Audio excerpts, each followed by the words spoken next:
Good morning, everyone. This is Jeffe Kennedy, author of Epic Fantasy Romance. I'm here with my first cup of coffee. Ah, delicious. Today is Monday, July 8th, uh, end of the long holiday weekend here in the U.S., and back at it today for most people. It was a great weekend for me. I had a good time. It was relaxing. And I've got several projects going, which I find interesting, and I will talk about a little bit. And I have a variety of things to mention to you today. Actually, I have a list. As you all know, I don't always. I want to talk to you a little bit about required word counts for submission to traditional publishing. I did put that in air quotes. Uh, I also want to talk about talent versus discipline and my knife throwing analogy for those of you who may not have heard it, and a little bit about my garden because that is, after all, the brand here at First Cup of Coffee that it's not the podcast if you don't get to hear about cats and New Mexico weather, which I feel like is the broader umbrella of under which gardening falls. And for those of you new to the podcast, I know there's quite a few of you listening now who are newer, and so I feel like I should explain the reason that Cats in New Mexico Weather is a tag on the podcast and why I reference it ironically sometimes. And it's really not fair to my friend who I don't know if she ever listens. We've been out of contact for a very long time, but I had a writer friend a long, long time ago who did listen to the podcast for a while, or did she just read my blog? I don't recall. But she at one point told me, because I started blogging like a long time ago when it was a thing, and she had said that she thought my blog was really good and that I could actually be a very successful blogger if I focused on writing topics or publishing topics as opposed to cats and New Mexico weather, which I perversely, maybe this is why we fell out of contact, um, took that as a challenge because I am just not going to be that person who focuses on a single topic, just like I'm not going to polish this podcast and so forth. And that you all will get to hear about cats and New Mexico weather because, hey, that's who I am. Um, so speaking of New Mexico weather, it's stormy today. We have, it feels like big rain coming in. I don't know if this is like residual from Beryl. I guess there's a Hurricane Beryl down at Houston. It must not be very big or very powerful because I only heard about it as like being inclement weather. But yeah, really had like a storm come in overnight. Windy, cool, breezy. I guess that's the same thing. No rain yet, but we may get rain. And so the garden thing, it's interesting to me. I do feel like it's relevant. Stick with me. Like the times in our lives when we have energy to think about certain things and when we don't. And many of you are familiar with my garden out behind the house called the Secret Garden. It's behind a high wall. And there are a couple of bare patches in this garden that have been driving me nuts. And I don't know why. I don't know why they're not doing well. But I am also a desultory gardener in that I've never really gotten into the whole soil amendments thing. It's always felt like too much trouble. And I'm finally facing that I have to do the soil amendments thing. Um, yeah, I think this is a little bit of an ongoing project because last winter I tried to be a good gardener kitty because every winter I lose plants. And last winter I really made an effort, people. Because I'm always hearing here in Santa Fe, they say, oh, well, you have to water over the winter. This is key, that you've got to water over the winter. And so I was like, okay, fine. So I actually made myself a little um, ticker on my to-do list that's in the left column there, that, and I love conditional formatting, but I had it set up so that, they said over winter I should be watering every 14 days. So I made a little ticker to show me, like what's today's date and last time it snowed or rained, and, or last time I watered. And I watered over the winter, and I mulched. See, now you know what a desultory gardener I am, because like I'd never been a big mulcher before, but this year I mulched, and I still lost tons of plants. I just, like, several of my roses died. It could be the fault of the demonic and yet absurdly cute baby ground squirrels, rock squirrels, sorry, who, if you're a faithful listener, you may have recalled from earlier this summer. I haven't seen them for a while. Anyway, I'm going to go in. I made plans. Yesterday, I sat in the grape arbor and I got out a couple of my old gardening books from when I was learning to garden, and facing the fact that I need to relearn to garden and stop being so off the cuff about it if I want this to do better. I went and bought a bunch of roses and a rose of Sharon, and I am going to dig up a big part of the garden now that I'm confident that the baby rock squirrels have moved on. Their nest is going to get dug up, and I am going to work in a bunch of horse manure. I'm going to go over to our local stables. They have a big dumpster. I bought a bin that I can go and put the horse manure in, help myself, and I'm going to work it into the soil, and we are going to see what happens. I feel like I want to go take a gardening class so that I can, like, get better at this. But I do think it's interesting, and this is where it's relevant, is like the times in our lives when we have time to do things, where we have the bandwidth to think about something. And I'm feeling like I have the bandwidth to think about the garden. And this is a good time, actually, to be doing these things, because it is monsoon season, because it is cooler, the rain's coming in. We're sort of at a counterpoint to most other parts of the country. So I'm going to try to get these things planted this afternoon.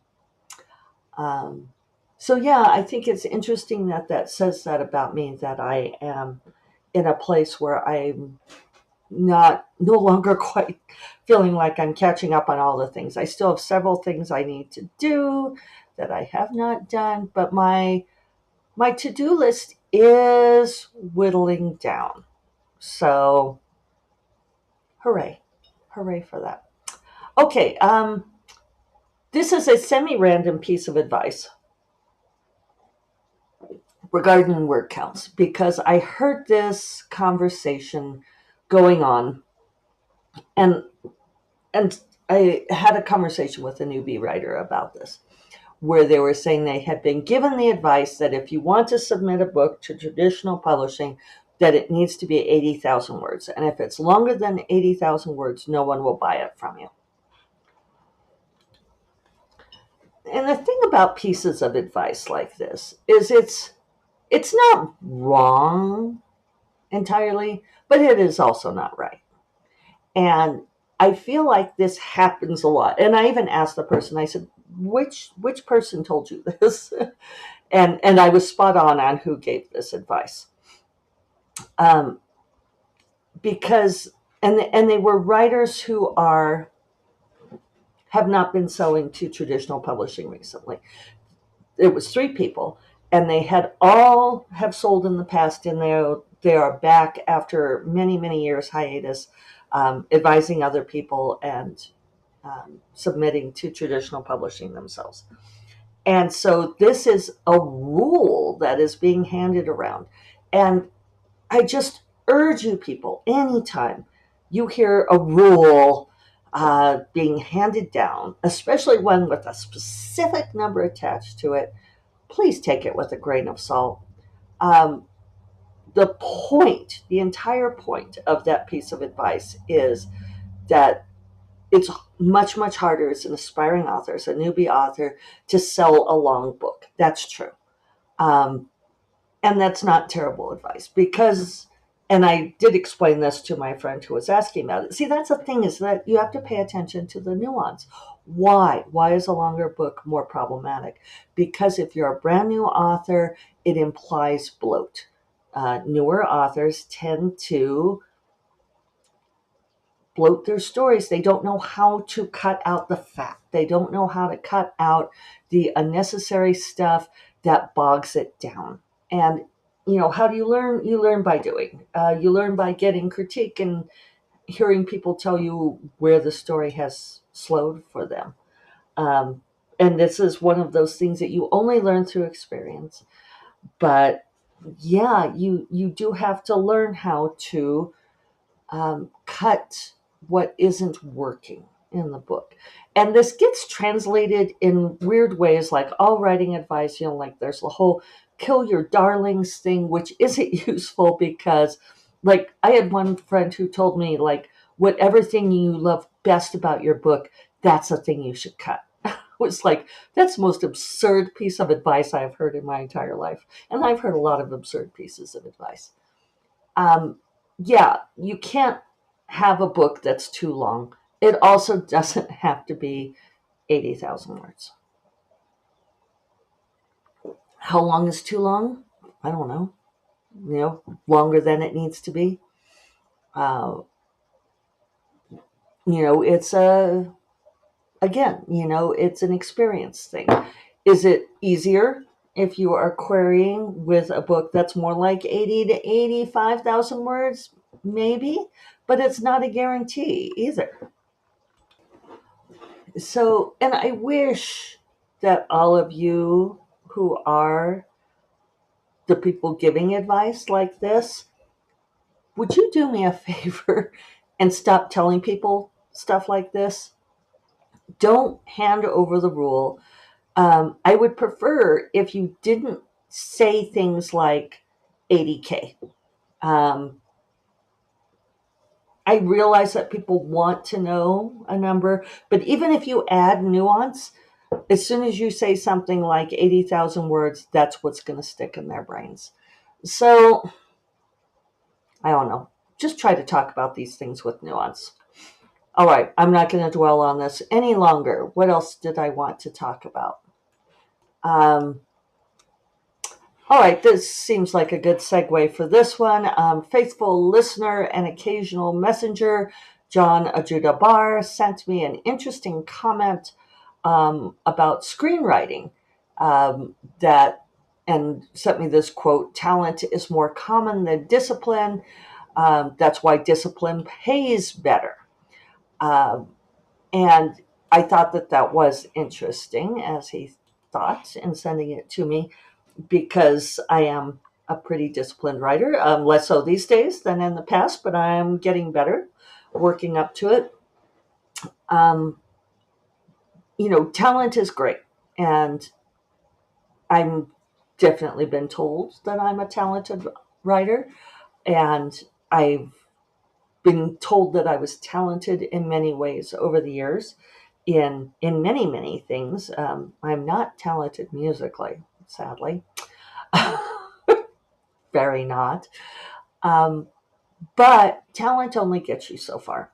And I think we all know that person from high school or from our youth, maybe college, who was incredibly talented in some ways, very smart or artistically gifted or what have you, who then went on to do jack shit with their lives.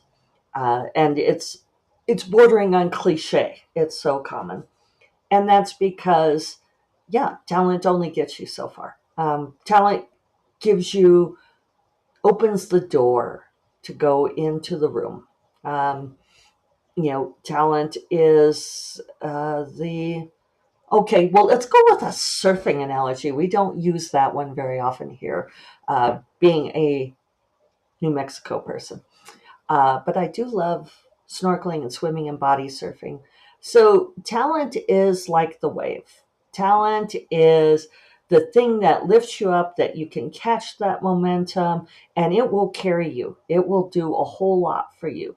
And arguably, if you don't have good waves, you're not going to be able to surf very much. Like there are probably some people who can like coach a good ride out of very meager swells, but for the most part, you need some good waves, right? That's a talent. Being able to surf, that's the skill, and that comes from discipline. That's paddling out there every single day. Like the dedicated surfers go out at dawn every single day. My stepbrother does this. It's being able to learn how to catch the swell at the right point, to learn how to stand up on the surfboard. Some people can never figure out how to stand up, and maybe you don't have the knees for it. And if you don't have the knees for it, like you're always going to be a bodyboarder. You're not going to be a surfer. So, there's a lot of components to this. But unless you learn how to do this, unless you apply yourself and do it diligently, you're not going to get very far. Those waves can be out there crashing against the shore all day long. Unless you're out there surfing them, it's not going to do you any good, right? And also, you have to be there. You've got to paddle out every single day, and you learn how to do it, but then also actually do it. Um, I'm sure that I don't hang out in the surfing community much for obvious reasons, but there are probably people who sit in the bar and talk about surfing instead of actually surfing. And that's very common. How many people have you heard saying, I, always wanted to write a novel but couldn't find the time, or they started, or they've got one in the drawer, and all of this. And, it's like, at this point in my career, and I do try to, you all know, I try to be very supportive, but sometimes my eyes roll back in my head when somebody starts telling me about the novel they have in their drawer that they, haven't touched, and they think it's awfully good, but they haven't done anything with it. And it's like, well, waves crashing on the shore, I don't see you out there surfing. um, so, knife throwing. This came up in my Discord where one of my mentees was talking about being very hopeful about a new release and trying not to get her hopes up too much.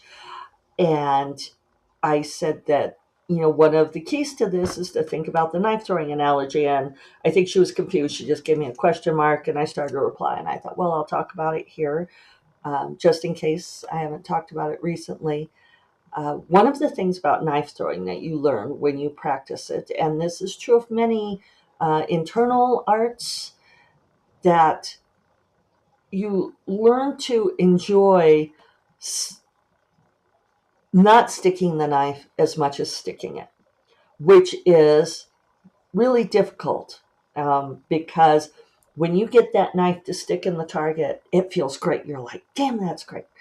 And we get very focused on getting this positive feedback, right? Whereas the whole point is the process, right? So you try to learn to enjoy missing the target or having the knife bounce off of the target as much as actually sticking the target. Another good example of this is yoga. My favorite yoga teacher, Melissa, is back at Breathe Santa Fe and her Saturday morning flow class. I got to go Saturday, and it was so great to have her back. I highly recommend her and the studio and the class if you are ever in Santa Fe. And I am not good at yoga. This is another thing at which I am not talented. I've not practiced it my whole life. I'm not particularly limber. I'm actually not tremendously coordinated. I am not one of these people, like who looks like a goddess doing yoga. I look more like, I don't even know what metaphor, a tortured hippo. Um, I'm awkward. I sometimes fall over. I don't have, I'm just not the quintessential yoga practitioner, but it's very good for me. And Melissa is a wonderful teacher in that she never says, this is what it should look like. This is what you should be doing. This is what you should be aspiring to. She never uses language like that. She's always like, find in your body where you need to do this. What's good for you? What's working for you? Settle into it, explore. And she often says that she enjoys practicing with me because she says I am trying to think of the words that she has used. Well, I'm emotive. I make noises and I am very, very present. I am there and I am listening to her. She talks a lot about people like going into their heads or disappearing.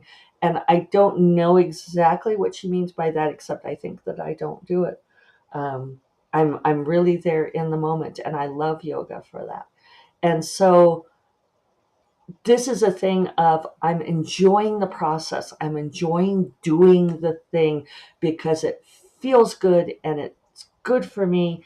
And I'm not trying to, um, you know, be this thing. I'm not trying to attain any particular thing. And I think that that's one reason that something like yoga is great for us, right? Because it's so easy in our culture to become very, very goal oriented, to be like, it only counts if you stick the knife in the target, and otherwise you've failed.